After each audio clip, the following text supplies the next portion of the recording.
Hello ladies and gentlemen, MarauderEX here back with more Let's Play Shining Force Resurrection of the Dark Dragon. We've got bad guys galore. Let's start attacking things. And hope that we don't die.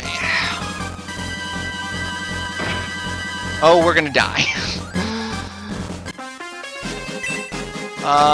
We are so going to die. I'm gonna take out some of these guys with the AoEs. Or at least attack some of the guys with the AoEs.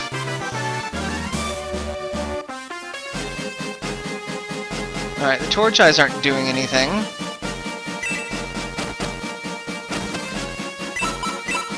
I've got aura. Yeah.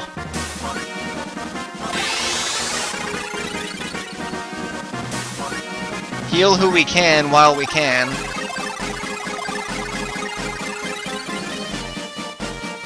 Because that's gonna happen. I knew I should have not done that. Oh, well.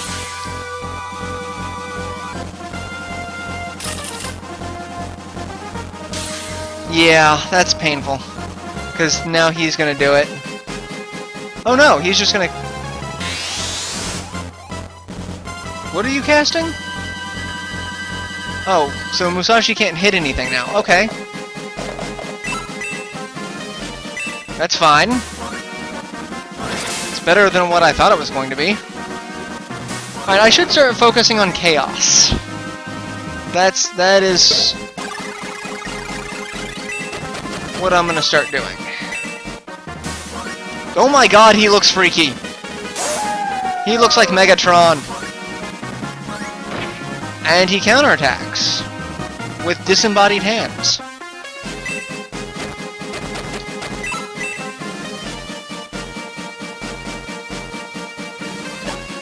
Yeah, we're just gonna focus on chaos. This is...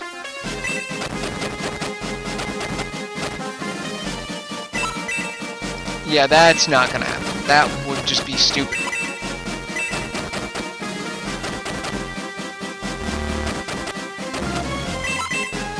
This, however, not stupid. Because Luke decides, screw you. So yeah, we're done with this fight.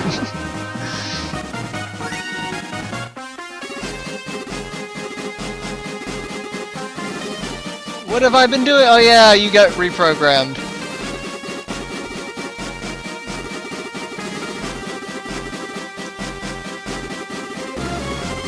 Dark Soul is beginning the final ritual. Oh, that's not good.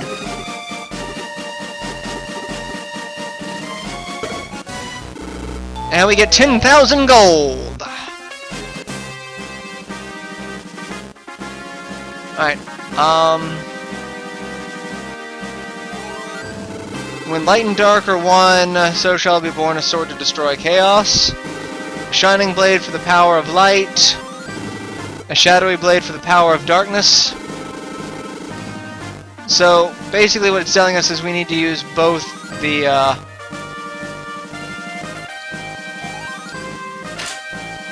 the lightsaber there, and the dark saber here, and they form, by their powers combined, they form the chaosbreaker.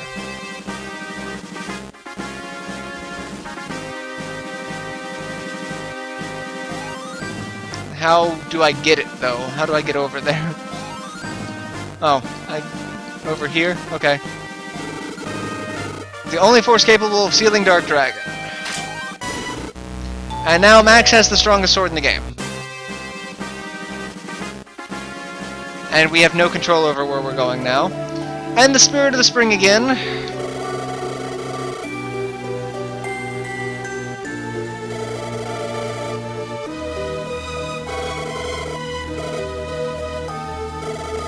Yes, we have friends! I have friends! They love me! You really love me! Know that they are the true power to seal Dark Dragon. Then why'd you give me the sword? The spring that supports me will soon run dry. The spring of recollection now.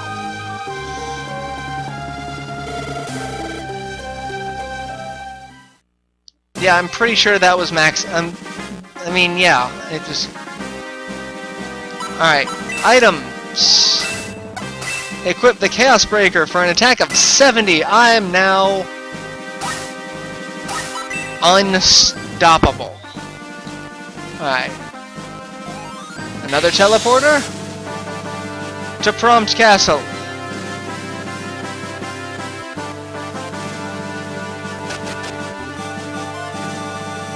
Alright, so now where do we go? Let's go talk to the king and see what he says.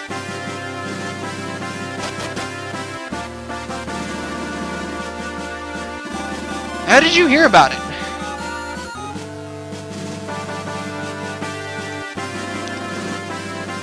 Because he can teleport. Runefoss and Gardenia have always been brother nations.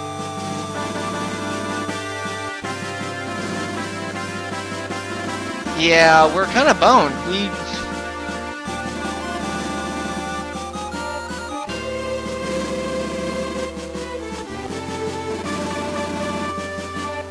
The whole of the Runefoss, yeah, we're kind of boned against that.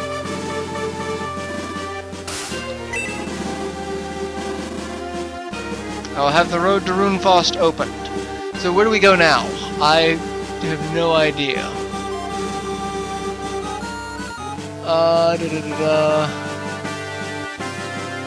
Go talk to the king and say yes. Save, promote Aleph and Torsu is needed, and oh yeah, we get to, I know where we're going. I know where we're going. So I mean, we could promote Aleph and Torsu. I think we can also promote Adam, but promoting's a bad idea in this game, remember? It's not what you want to do. One thing I'm going to do is I'm going to find the church, and I'm going to save it.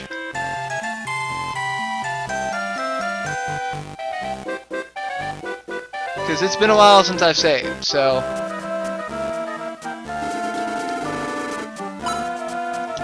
let's also go ahead and promote. We'll just... It doesn't matter. Aleph, Torsu, and Adam can promote.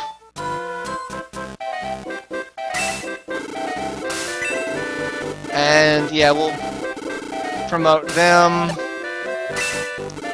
So now Torsu is a vicar.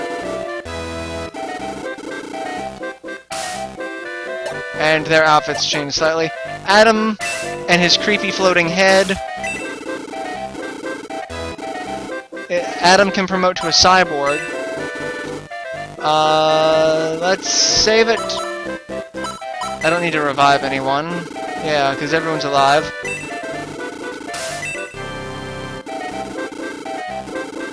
And yeah, we'll go ahead and continue. There's no sense in not. So... I probably should have done more damage to Chaos, or not to Chaos, but killed more of the bad guys around Chaos to level up my force, but there's no point in it. I'm high enough level to where I don't need to worry about the rest of the game for most of my forces. Victory conditions: defeat the Chimera, do it in 8 turns, we get the Dragon Slayer. And we still can't cast Aggress. And 8 turns to get all the way across a map that size. This may be another one that we not do, so... Anyone who is wounded can come to me for healing. Yeah, we know that. So, let's see what we've got in this fight. Demon Masters, Minotaurs, Horsemen, they're new. High Priests, it's been a little while. Skull Forces, they're new, and they're kind of an annoyance. Cerberus.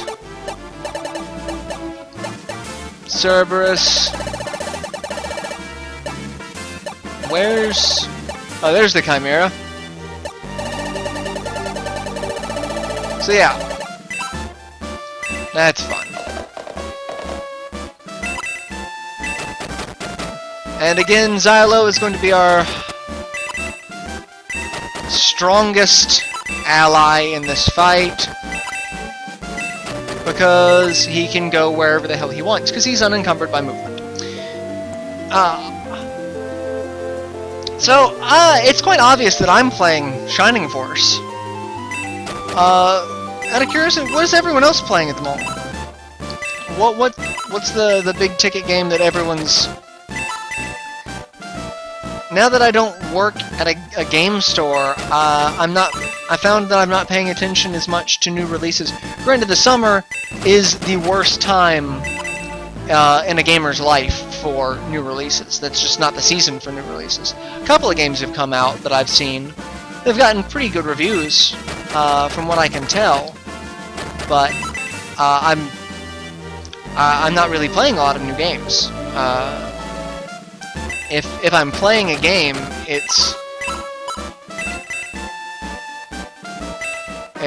either for a Let's Play like this, or not playing a Let's Play like Team Fortress 2. Those are really the only two games that I've been playing recently. So if I have the time to sit and play a game, I feel like I need to be recording for YouTube. And yeah, that's kind of an annoyance to feel that as a constant. I love recording for YouTube, I really do. But it's that nagging feeling in the back of my mind now of, oh, well, if you've got the time to play a game, you should record for YouTube so you can finish a project and move on to the next. But what are you guys playing? I've heard a lot of really good things about Sleeping Dogs. I've heard a lot of good things about that. Diablo 3 still seems to be getting press, even though people are either really happy about it or not. So I don't really know how to respond to that one a lot of the time. I never picked up Diablo 3. I never really had the urge to. I loved Diablo 1. I spent less time in Diablo 2. And then every screenshot I saw of Diablo 3 was like, yeah, this just seems like it's going to do the same to me that Diablo 2. Like, I'd play it, but I'd spend less time in it than the first two. So it just made me, eh. Alright, we're going to cast Step on Musashi. So he can move. A game that I'm actually ridiculously looking forward to, and I know I shouldn't because Nintendo has a terrible track record with this, but the Kirby 20th Anniversary is getting ready to come out, and I am exceptionally excited about that, mostly because I've got a lot of the older Kirby games on my Saturn PC here, but it's having them in one convenient spot to play them all as I see fit, and then also having access to some games that I didn't have access to before. Like, I don't have a copy of Kirby 64. I could buy it on the Virtual Console, or I could buy the cart, because I do have an N64, but I don't have an N64 hooked up, because I believe I only have an RF switch for the N64, which, you know, is...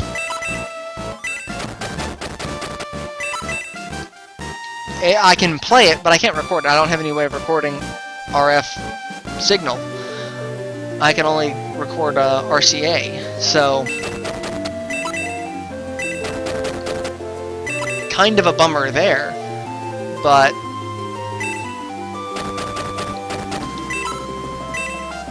I'm looking forward to it. I truly am. I'm very excited for the prospect of being able to play all those Kirby games on my Wii.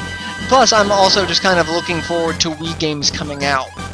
It's, you know, so few and far between when Wii games come out that it's like Christmas every time one does. I have picked up the Operation Rainfall games that have been released. Last Story and Xenoblade. I haven't really gotten a chance to sit and play them in depth, but I'm very excited to have them.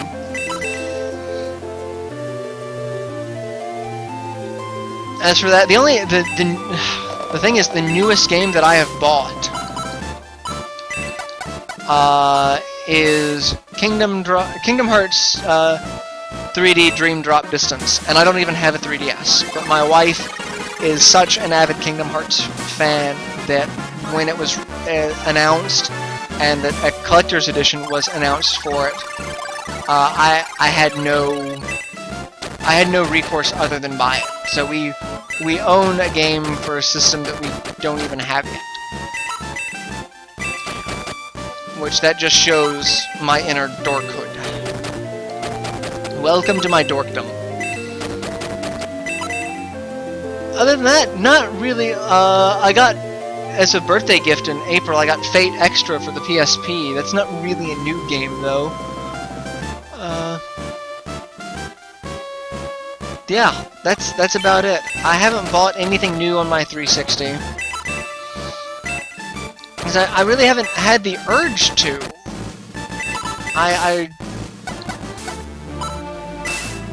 I need to pick up Mass Effect 3, but I also need to pick up Mass Effect 1. I have Mass Effect 2. So, I've got the Cerberus edition of Mass Effect 2, so I've got all the cool stuff with it that hasn't been used. But, and I don't think can be used. I think a lot of it is timed material that I can't use now. But I played Mass Effect 1. I never bought it. And because I didn't buy it, I didn't keep the save data, and there's no point in keeping the save data because I didn't beat the game. So there was no sense in trying to export the character over, but I know since it's a continuous story arc, I didn't want to jump into Mass Effect 2. So I need to pick up 3 so that I can, you know, play all 3 of them. And May decides that she is sick of Minotaurs and just kills everything on sight. Good for her. And Hans decides to do it in 1 hit as opposed to 2. I'm not really all that concerned about not getting the sniper on him.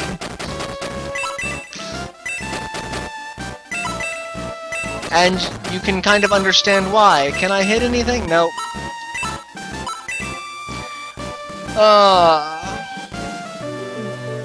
So yeah, I'm just kind of curious what everyone's playing. I'm obviously playing this, and I've got more Shining Force games after this, so it's going to be a little while before I move on to anything not Shining Force related as far as a project goes.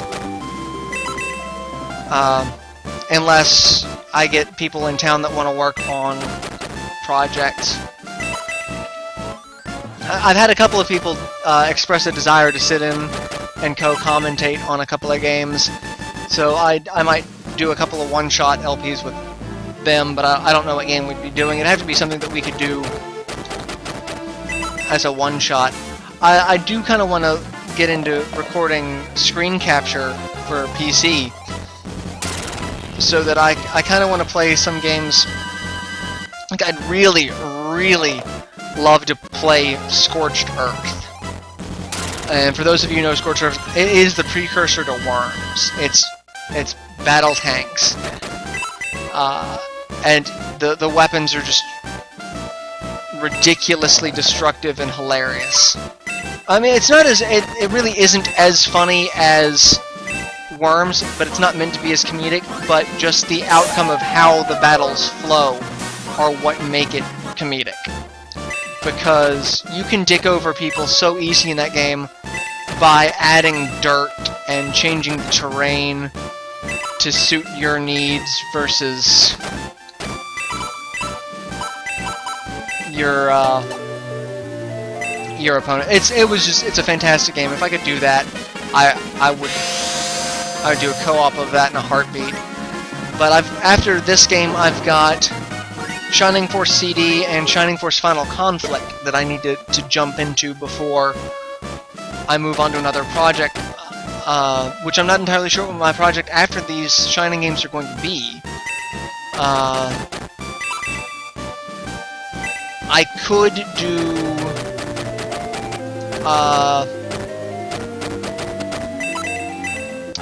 I could do Shining Tears, or Shining... Well, I could do Shining Tears. I was like, I could do Shining Soul, but I don't think there's a way for me to do it on the Saturn PC co-op.